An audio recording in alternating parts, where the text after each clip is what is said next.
You know who really sucks at goat roping? People that never rope goats. Welcome back to the channel, lads and ladies, and I'm tired. I'm still dealing with a virus that we're all familiar with, the good old WHO virus, and that has nothing to do with what I wanted to talk about tonight, because I just had my first match in the German Tornado, the Event 1 Marine Flugel, and man, I gotta say, it's a beautiful jet. I'm trying to talk myself into playing these higher tier vehicles. I actually had a great time playing 10.0 America for a while, because I just have so much stuff in that tier that I never touch, and I figured, you know what, I'm just gonna can my expectations, put them aside, and just experience what 10.0 America's like right now, and I had a great time. I didn't have a lot of time to play the game, especially at 10.0 with a score-based event going on, where I'm not really scoring much in these, 10, 15, 20 minute matches where I don't really accomplish much other than enjoying vehicles I didn't know I was going to enjoy. And that really carries over to this little fella here.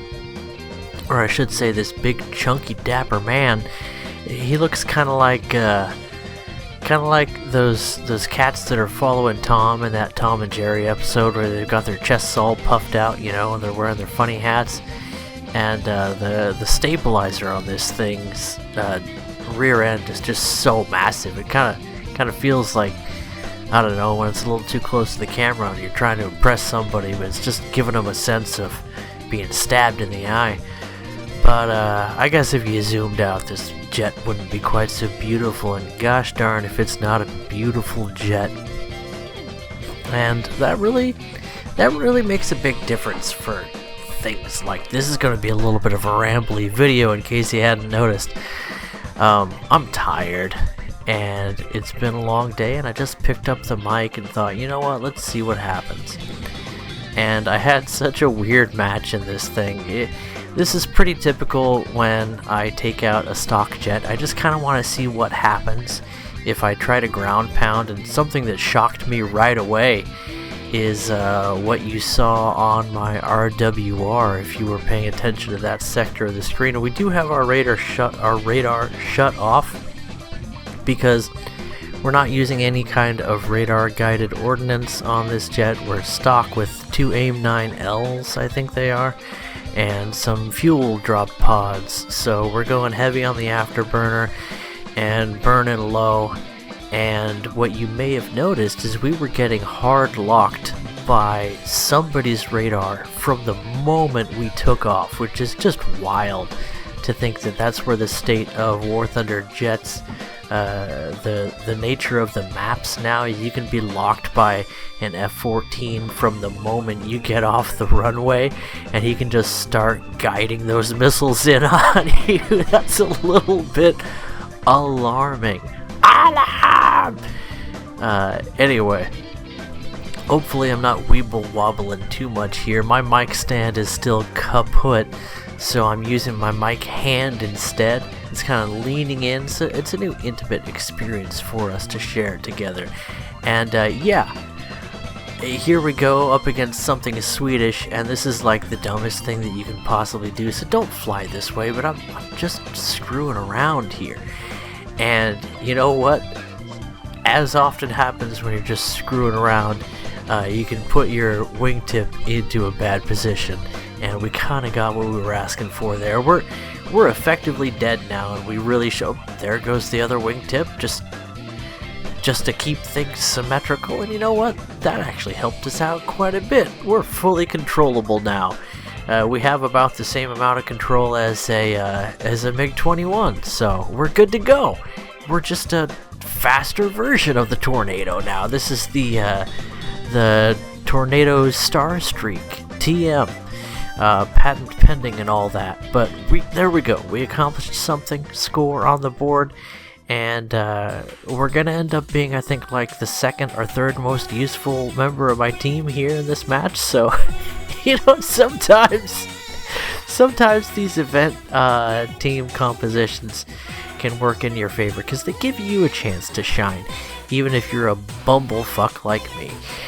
And I have no idea what I'm doing here. You can see I'm just trying things and seeing what happens. And that's kind of the fun of jumping into something so really unknown in War Thunder. There's so many different ways to play this game that when you jump into a totally new meta and you don't have any goals, like if I was trying to grind an event, this would be really stressful for me right now because I'm not accomplishing anything. But if I'm just doing this for the science, then my goodness, we do what we must because we can. And much science is being done today. I'm not sure what kind of decals I put on this thing. I feel like this jet deserves some decals. By the way, the default camo on this jet is just absolutely gorgeous. I think I like it even better than the bonus event camo, and what I like even better than the bonus event camo was the hours of my life that I saved by not grinding it out. And you know what? It wasn't worth $7 to skip the grind anyway.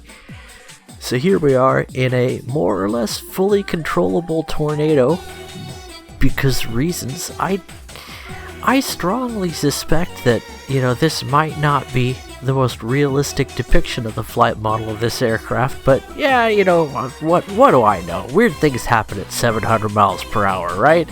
So you can see we just have less drag. We're certainly high speed, and yeah, the tail has control surfaces, right? F5C probably could have gotten me if he just waited a little bit longer for that missile launch. I don't have any flares, and I don't have a snowball's chance in hell of notching a missile right now. I think I'd be notching myself straight into the ground. But you can see he blows off just a little bit more of my wing there on the right side, and I'm dead now. Which is weird, because, I mean, not much has really changed about the flight model of the aircraft. Oh, we're dead now? Nobody told us that we're dead, but we're dead now. This is blatant propaganda. This is known misinformation, lads and ladies, because after death, we're becoming even more useful to our team. In fact, you know what? Why don't we go get a gun kill? Just because we can on an enemy player. And you know, I'm just kind of trying to scoop up points with this match, because points means RP, and RP means I get through the stock grind. And again, I'm just kind of throwing shit at the wall and seeing what happens. And if it all ends up being modern art, well then hey, it's not my fault that people have no taste and don't understand what quality material is. Like, this is just what we have today. What's on the menu? Blasted an A10 in the booty with some, what are these, 27 millimeter? There's some kind of weird diameter for these cannons.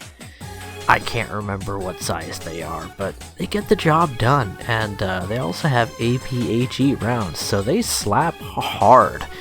A lot harder than the Vulcan has been hitting lately, which is kind of sad, because the state of the American 20mm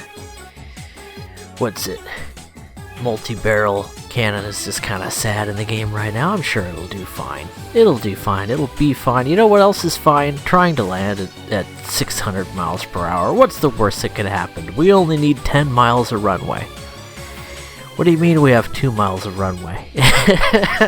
We didn't even come close to salvaging that one, but let's just pretend that the pilot made it out of that one alive. And yeah, 1800 score, two player frags. I mean, that's a good match. And that's a free repair, so we didn't have to worry about that. And that was, I think that was the only game of War Thunder I played today. And it was good enough for a video. I had a good time. Anyway, I hope you had a good time just kind of shooting the shit with me and hearing the sound of my voice. It's been a while, and as always, I appreciate you guys on the YouTube. Hope you have a great time. Catch you in the next video. Bye-bye.